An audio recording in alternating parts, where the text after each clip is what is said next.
صلاح الدین ایوبی پریشانی اور غصے کے عالم میں ٹہل رہا تھا۔ کمرے میں اس کے مشیر اور معتمد بیٹھے تھے، یہ اس کے دوست بھی تھے۔ وہ سر جھکائے بیٹھے تھے۔ سلطان ایوبی اپنے آپ کو ہمیشہ قابو میں رکھتا تھا۔ وہ کبھی جذباتی نہیں ہوا تھا، غصہ پی جایا کرتا تھا اور ذہن کو پوری طرح قابو میں رکھ کر سوچا اور فیصلہ کیا کرتا تھا۔ ایسے حالات نے بھی اسے آزمایا تھا جن میں جابر جنگجو بھی ہتھیار ڈال دیا کرتے تھے۔ وہ محاصروں میں بھی لڑا تھا اور اس حال میں بھی محاصرے میں رہا تھا کہ اس کے سپاہیوں کے حوصلے ٹوٹ گئے تھے۔ قلعے میں کھانے پینے کے لیے بھی کچھ نہ رہا تھا اور سپاہیوں کے ترکش بھی خالی ہو گئے تھے۔ اس کے سپاہی اس انتظار میں تھے کہ وہ ہتھیار ڈال کر انہیں اس اذیت اور موت سے بچا لے گا، لیکن سلطان ایوبی نے صرف اپنا حوصلہ ہی مضبوط نہ رکھا بلکہ سپاہیوں میں بھی نئی روح پھونک دی۔ مگر اس روز سلطان ایوبی کو اپنے آپ پر قابو نہیں رہا تھا۔ چہرے پر غصہ بھی تھا، گھبراہٹ بھی۔ یہی وجہ تھی کہ سب خاموش بیٹھے تھے۔ آج پہلی بار میرا دماغ میرا ساتھ چھوڑ گیا ہے، اس نے کہا۔ کیا یہ ممکن نہیں کہ آپ خلیفہ کے اس پیغام کو نظر انداز کر دیں؟ اس کے نائب سالار الناصر نے کہا۔ میں اسی کوشش میں مصروف ہوں، سلطان ایوبی نے کہا، لیکن الزام کی نوعیت دیکھو جو مجھ پر عائد کیا گیا ہے۔ میں نے اس کے حرم کی ایک لڑکی اغوا کروائی ہے۔ استغفر اللہ، اللہ مجھے معاف کرے۔ اس نے میری توہین میں کوئی کسر نہیں چھوڑی۔ پیغام بلکہ دھمکی قاصد کی زبانی بھیجی ہے۔ وہ مجھے بلا لیا ہوتا، میرے ساتھ براہ راست بات کرتا۔ میں پھر بھی یہی مشورہ دوں گا کہ آپ اپنے آپ کو ٹھنڈا کیجیے، بہاؤالدین شداد نے کہا۔ میں سوچ یہ رہا ہوں، کیا واقعی حرم سے کوئی لڑکی اغوا ہوئی ہے؟ سلطان ایوبی نے کہا۔ یہ جھوٹ معلوم ہوتا ہے۔ اسے پتہ چل گیا ہوگا کہ میں نے خطبے میں سے اس کا نام نکلوا دیا ہے۔ اس کے جواب میں اس نے مجھ پر یہ الزام لگا کر کہ میں نے اس کے حرم کی ایک لڑکی اغوا کرائی ہے، انتقام لینے کی کوشش کی ہے۔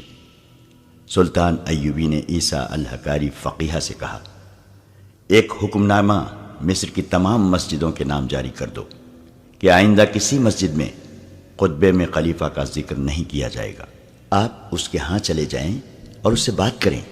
الناصر نے کہا، اسے صاف الفاظ میں بتا دیں کہ خلیفہ قوم کی عزت کا نشان ہوتا ہے، لیکن اس کا حکم نہیں چل سکتا، خصوصاً اس صورتحال میں جب حالات جنگی ہیں اور دشمن کا خطرہ باہر سے بھی ہے اور اندر سے بھی موجود ہے۔ میں تو یہاں تک مشورہ دوں گا کہ اس کے محافظ دستے کی نفری کم کر دیں، سوڈانی حبشیوں کی جگہ مصری دستہ رکھیں اور اس کے محل کے اخراجات کم کریں۔ میں اس کے نتائج سے آگاہ ہوں۔ ہمیں مقابلہ کرنا ہی پڑے گا۔ ہمیں اللہ پر بھروسہ رکھنا چاہیے۔ میں نے ہمیشہ اپنے اللہ پر بھروسہ کیا ہے، سلطان ایوبی نے کہا۔ خدائے ذوالجلال مجھے اس ذلت سے بھی بچا لے گا۔ دربار اندر آیا، سب نے اس کی طرف دیکھا۔ اس نے کہا، صحرا کے گشتی دستے کا کماندار اپنے 3 سپاہیوں کے ساتھ آیا ہے۔ وہ 2 سوڈانیوں کی لاشیں لائے ہیں۔ سب نے دربان کی مداخلت کو اچھی نظر سے نہ دیکھا۔ اس وقت سلطان ایوبی بڑے ہی اہم اور خفیہ اجلاس میں مصروف تھا، لیکن سلطان نے دربان سے کہا، انہیں اندر بھیج دو۔ سلطان ایوبی نے اپنے دربان سے کہہ رکھا تھا کہ جب بھی اسے کوئی ملنے آئے وہ اس سے اطلاع دے، اور اگر رات اسے جگانے کی ضرورت محسوس ہو تو فوراً جگا لے۔ سلطان کوئی بات اور کوئی ملاقات التوا میں نہیں ڈالا کرتا تھا۔ عہدیدار اندر آیا، اس کا چہرہ گھر سے اٹا ہوا اور تھکا تھکا نظر آتا تھا۔ سلطان ایوبی نے اسے بٹھایا اور دربان سے کہا کہ اس کے لیے پینے کے لیے کچھ لے آؤ۔ عہدیدار نے سلطان کو بتایا کہ اس کی گشتی سنتریوں نے 4 سوڈانی حبشیوں سے ایک مغویہ لڑکی کو چھڑانے کی کوشش میں 2 کو تیروں سے مار ڈالا اور وہ لڑکی کو اٹھا کر بھاگ گئے ہیں۔ عہدیدار نے بتایا کہ سنتریوں کے بیان کے مطابق لڑکی خانہ بدوش یا کسی عام گھرانے کی نہیں تھی، وہ بہت ہی امیر لگتی تھی اور اس نے کہا تھا کہ وہ خلیفہ کی ملکیت ہے۔ معلوم ہوتا ہے، سلطان ایوبی نے کہا، خدائے ذوالجلال میری مدد کو آ گیا ہے۔ وہ باہر نکل گیا۔ کمرے میں بیٹھے ہوئے سب حاکم اس کے پیچھے چلے گئے۔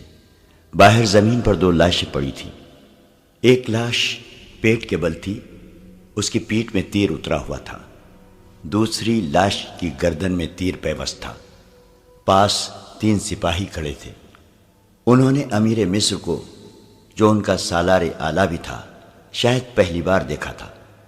وہ فوجی انداز سے سلام کر کے پرے ہٹ گئے۔ سلطان ایوبی نے ان کے سلام کا صرف جواب ہی نہیں دیا، بلکہ ان سے ہاتھ ملایا اور کہا، یہ شکار کہاں سے مار لائے ہو مومنو؟ اس سنتری نے، جس نے چٹان سے تیر چلا کر 2 آدمیوں کو مارا تھا، سلطان ایوبی کو سارا واقعہ پوری تفصیل سے سنا دیا۔ کیا یہ ممکن ہو سکتا ہے کہ وہ لڑکی خلیفہ کی ہی داشتہ ہو؟ سلطان ایوبی نے اپنے مشیروں سے پوچھا۔ معلوم یہی ہوتا ہے، علی بن سفیان نے کہا۔ ان کے خنجر دیکھیے۔ اس نے 2 خنجر سلطان ایوبی کو دکھائے۔ جس وقت سپاہی واقعہ سنا رہا تھا، علی بن سفیان لاشوں کی تلاشی لے رہا تھا۔ انہوں نے سوڈان کا قبائلی لباس پہن رکھا تھا۔ کپڑوں کے اندر ان کے کمر بند تھے، جن کے ساتھ ایک خنجر تھا۔ یہ خلیفہ کے حفاظتی دستے کے خاص ساخت کے خنجر تھے۔ ان کے دستوں پر قصر خلافت کی مہریں لگی ہوئی تھیں۔ علی بن سفیان نے کہا، اگر انہوں نے یہ خنجر چوری نہیں کیے تو یہ دونوں قصر خلافت کے حفاظتی دستے کے سپاہی ہیں۔ یہ کہا جا سکتا ہے کہ لڑکی وہی ہے جو خلیفہ کے حرم سے اغوا ہوئی ہے، اور اغوا کرنے والے خلیفہ کے محافظوں میں سے ہیں۔ لاشیں اٹھاؤ اور خلیفہ کے پاس لے چلو، سلطان ایوبی نے کہا۔ پہلے یقین کر لیا جائے کہ یہ واقعی خلیفہ کے محافظوں میں سے ہیں، علی بن سفیان نے کہا، اور وہاں سے چلا گیا۔ زیادہ وقت نہیں گزرا تھا کہ علی بن سفیان کے ساتھ قصر خلافت کا ایک کماندار آ گیا۔ اسے دونوں لاشیں دکھائی گئیں۔ اس نے فوراً پہچان لیا اور کہا، یہ دونوں محافظ دستے کے سپاہی ہیں، گزشتہ 3 روز سے چھٹی پر تھے۔ ان کی چھٹی 7 دن رہتی تھی۔ کوئی اور سپاہی بھی چھٹی پر ہے؟ سلطان ایوبی نے پوچھا۔ 2 اور ہیں۔ کیا وہ ان کے ساتھ چھٹی پر گئے تھے؟ اکٹھے گئے تھے، کماندار نے جواب دیا، اور ایک ایسا انکشاف کیا جس نے سب کو چونکا دیا۔ اس نے کہا، یہ سوڈان کے ایسے قبیلے سے تعلق رکھتے ہیں جو خون خواری میں مشہور ہے۔ ان میں فرعونوں کے وقت کی کچھ رسمیں چلی آ رہی ہیں۔ یہ قبیلہ ہر 3 سال بعد ایک جشن مناتا ہے۔ یہ ایک میلہ ہوتا ہے جو 3 دن اور 3 راتیں رہتا ہے۔ دن ایسے مقرر کرتے ہیں کہ چوتھی رات چاند پورا ہوتا ہے۔ میلے میں وہ لوگ بھی جاتے ہیں جن کا اس قبیلے کے ساتھ کوئی تعلق نہیں ہوتا، وہ صرف عیاشی کے لیے جاتے ہیں۔ میلے میں لڑکیوں کی خرید و فروخت کے لیے باقاعدہ منڈی لگتی ہے۔ اس میلے سے 1 ماہ پہلے ارد گرد بلکہ قاہرہ تک کے لوگ جن کی بیٹیاں جوان ہو گئی ہوں ہوشیار اور چوکس ہو جاتے ہیں۔ وہ لڑکیوں کو باہر نہیں جانے دیتے۔ ان دنوں خانہ بدوش بھی اس علاقے سے دور چلے جاتے ہیں۔ لڑکیاں اغوا ہوتی ہیں اور اس میلے میں فروخت ہو جاتی ہیں۔ یہ چاروں سوڈانی اسی میلے کے لیے چھٹی پر گئے ہوئے تھے۔ میلہ 3 روز بعد شروع ہو رہا ہے۔ کیا ان کے متعلق یہ کہا جا سکتا ہے کہ خلیفہ کے حرم کی لڑکی انہوں نے اغوا کی ہوگی؟ علی بن سفیان نے پوچھا۔ میں یقین کے ساتھ نہیں کہہ سکتا، کماندار نے جواب دیا۔ یہ کہہ سکتا ہوں کہ ان دنوں میں اس قبیلے کے لوگ جان کا خطرہ مول لے کر بھی لڑکیاں اغوا کرنے کی کوشش کرتے ہیں، اور یہ خونخوار اتنے ہیں کہ اگر کسی لڑکی کے وارث میلے میں چلے جائیں اور اپنی لڑکی لینے کی کوشش کریں تو انہیں قتل کر دیا جاتا ہے۔ لڑکیوں کے گاہکوں میں مصر کے امیر، وزیر اور حاکم بھی ہوتے ہیں۔ میلے میں ایسے عارضی قہبہ خانے کھل جاتے ہیں جہاں جوا، شراب اور عورت کے شیدائی دولت لٹاتے ہیں۔ اس جشن کی آخری رات بڑی پراسرار ہوتی ہے۔ کسی خفیہ جگہ ایک نوجوان اور غیر معمولی طور پر حسین لڑکی کو قربان کیا جاتا ہے۔ یہ کسی کو بھی معلوم نہیں کہ لڑکی کو کہاں اور کس طرح قربان کیا جاتا ہے۔ یہ کام ان کا ایک مذہبی پیشوا، جسے حبشی خدا بھی کہتے ہیں، کرتا ہے۔ ان کے ساتھ بہت تھوڑے سے خاص آدمی اور 4-5 لڑکیاں ہوتی ہیں۔ لوگوں کو لڑکی کا کٹا ہوا سر اور خون دکھایا جاتا ہے، جسے دیکھ کر یہ قبیلہ پاگلوں کی طرح ناشتا اور شراب پیتا ہے۔ خلیفہ نے محافظ دستے کا ناک میں دم کر رکھا تھا۔ تمام تر محافظ دستہ دھوپ میں کھڑا تھا۔ سورج غروب ہونے میں کچھ دیر باقی تھی۔ اس دستے کو صبح کھڑا کیا گیا تھا۔ کمانداروں اور عہدیداروں کو بھی کھانے کی اجازت دی گئی تھی، نہ پانی کی۔ جب رجب بار بار آتا اور اعلان کرتا تھا کہ لڑکی محافظوں کی مدد کے بغیر اغوا نہیں کی جا سکتی تھی۔ جس کسی نے اغوا میں مدد دی ہے وہ سامنے آ جائے، ورنہ تمہیں یہیں بھوکا اور پیاسا مار دیا جائے گا۔ اگر لڑکی خود باہر گئی ہوتی تو تم میں سے کسی نہ کسی نے ضرور دیکھی ہوتی۔ ان دھمکیوں کا کچھ اثر نہیں ہو رہا تھا۔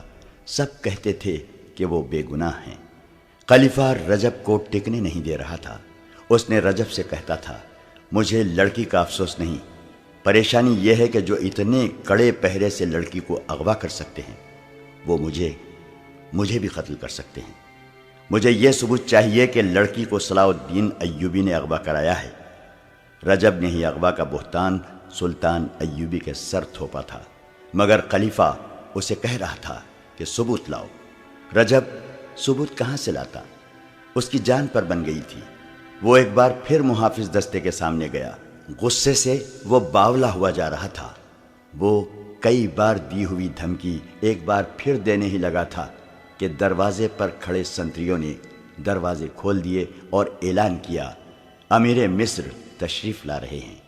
بڑے دروازے میں سلطان ایوبی کا گھوڑا داخل ہوا۔ اس کے آگے 2 محافظ سواروں کے گھوڑے تھے، 8 سوار پیچھے تھے، ایک دائیں اور ایک بائیں تھا۔ ان کے پیچھے سلطان ایوبی کے حاکم اور مشیر تھے۔ ان میں علی بن سفیان بھی تھا۔ رجب نے خلیفہ کو اطلاع بھیج دی کہ سلطان صلاح الدین ایوبی آیا ہے۔ سب نے دیکھا کہ سلطان ایوبی کے اس جلوس کے پیچھے 4 پہیوں والی ایک گاڑی تھی، جس کے آگے 2 گھوڑے جٹے ہوئے تھے۔ گاڑی پر 2 لاشیں پڑی تھی، ایک سیدھی دوسری الٹی۔ تیر ابھی تک لاشوں میں اترے ہوئے تھے۔ ان لاشوں کے ساتھ وہ 3 چتر سوار تھے جنہوں نے ان حبشیوں کو مارا تھا۔ خلیفہ باہر آ گیا۔ سلطان ایوبی اور اس کے تمام سوار گھوڑوں سے اترے۔ سلطان ایوبی نے اسی احترام کے ساتھ خلیفہ کو سلام کیا جس احترام کا وہ حقدار تھا۔ جھک کر اس سے مصافحہ کیا اور اس کا ہاتھ چوما۔ مجھے آپ کا پیغام مل گیا تھا کہ میں آپ کی حرم کی لڑکی واپس کر دوں۔ سلطان ایوبی نے کہا، میں آپ کے 2 محافظوں کی لاشیں لایا ہوں۔ یہ لاشیں مجھے بے گناہ ثابت کر دیں گی، اور میں حضور کی خدمت اقدس میں یہ گزارش کرنا ضروری سمجھتا ہوں کہ صلاح الدین ایوبی آپ کی فوج کا سپاہی نہیں ہے۔ جس خلافت کی آپ نمائندگی کر رہے ہیں وہ اس کا بھیجا ہوا ہے۔ خلیفہ نے صلاح الدین ایوبی کے تیور بھانپ لیے۔ اس فاطمی خلیفہ کا ضمیر گناہوں کے بوجھ سے کراہ رہا تھا۔ وہ سلطان ایوبی کی باروب اور پرجلال شخصیت کا سامنا کرنے کے قابل نہیں تھا۔ اس نے سلطان ایوبی کے کندھے پر ہاتھ رکھ کر کہا، میں تمہیں اپنے بیٹوں سے زیادہ عزیز سمجھتا ہوں صلاح الدین، اندر آؤ۔ میری حیثیت ابھی ملزم کی ہے، سلطان ایوبی نے کہا۔ مجھے ابھی صفائی پیش کرنی ہے کہ میں اغوا کا ملزم نہیں ہوں۔ خدائے ذوالجلال نے میری مدد فرمائی ہے اور 2 لاشیں بھیجی ہیں۔ یہ لاشیں بولیں گی نہیں۔ ان کی خاموشی اور ان میں اترے ہوئے تیر گواہی دیں گے کہ صلاح الدین ایوبی اس جرم کا مجرم نہیں ہے جو قصر خلافت میں سرزد ہوا ہے۔ میں جب تک اپنے آپ کو بے گناہ ثابت نہ کر لوں گا اندر نہیں جاؤں گا۔ وہ لاشوں کی طرف چل پڑا۔ خلیفہ کھچا ہوا اس کے پیچھے پیچھے گیا۔ تھوڑی دور 400-450 نفری کا محافظ دستہ کھڑا تھا۔ سلطان ایوبی نے لاشیں اٹھا کر اس دستے کے سامنے رکھ دیں اور بلند آواز سے کہا، 8 سپاہی آگے آؤ اور لاشوں کو دیکھ کر بتاؤ کہ یہ کون ہیں۔ پہلے کماندار اور عہدیدار آئے۔ انہوں نے لاشیں دیکھ کر ان کے نام بتائے اور کہا، یہ ہمارے دستے کے سپاہی تھے۔ ان کے بعد 8 سپاہی آئے۔ انہوں نے بھی لاشوں کو دیکھ کر کہا کہ یہ ان کے ساتھی تھے۔ 8 اور سپاہی آئے، پھر 8 اور آئے۔ اس طرح 8 سپاہی آتے رہے اور بتاتے رہے کہ یہ لاشیں ان کے فلاں فلاں ساتھیوں کی ہیں۔ صلاح الدین خلیفہ نے کہا، میں نے مان لیا ہے کہ یہ لاشیں قصر خلافت کے 2 محافظوں کی ہیں۔ میں اس سے آگے سننا چاہتا ہوں کہ انہیں کس نے ہلاک کیا ہے۔ صلاح الدین نے اس گشتی سنتری سے جس نے انہیں ہلاک کیا تھا کہا کہ اپنا بیان دہرائے۔ اس نے سارا واقعہ خلیفہ کو سنا دیا۔ وہ ختم کر چکا تو سلطان ایوبی نے خلیفہ سے کہا، لڑکی میرے پاس نہیں لائی گئی، وہ سوڈانی حبشیوں کے میلے میں فروخت ہونے کے لیے گئی ہے۔ خلیفہ کھسیانہ ہوا جا رہا تھا۔ اس نے سلطان ایوبی سے کہا کہ وہ اندر چلے۔ سلطان ایوبی نے اندر جانے سے انکار کر دیا اور کہا، میں اس لڑکی کو زندہ یا مردہ برآمد کر کے آپ کے حضور حاضری دوں گا۔ میں ابھی اتنا ہی کہوں گا کہ حرم کی ایک ایسی لڑکی کا اغوا جو تحفے کے طور پر آئی تھی اور جو آپ کی منکوحہ بیوی نہیں داشتہ تھی، میرے لیے ذرہ برابر بھی اہمیت نہیں رکھتی۔ خداوند تعالیٰ نے مجھے اس سے اہم فرائض سونپے ہیں۔ میری پریشانی یہ نہیں کہ ایک لڑکی اغوا ہو گئی ہے، خلیفہ نے کہا، اصل پریشانی یہ ہے کہ اس طرح لڑکیاں اغوا ہونے لگیں تو ملک میں قانون کا کیا حشر ہوگا، اور میری پریشانی یہ ہے کہ سلطنت اسلامیہ اغوا ہو رہی ہے۔ سلطان ایوبی نے کہا، آپ زیادہ پریشان نہ ہوں، میرا شعبہ سراغ رسانی لڑکی کو برآمد کرنے کی پوری کوشش کرے گا۔ خلیفہ سلطان ایوبی کو ذرا سا پرے لے گیا اور کہا، صلاح الدین، میں ایک عرصے سے دیکھ رہا ہوں کہ تم مجھ سے کھچے کھچے رہتے ہو۔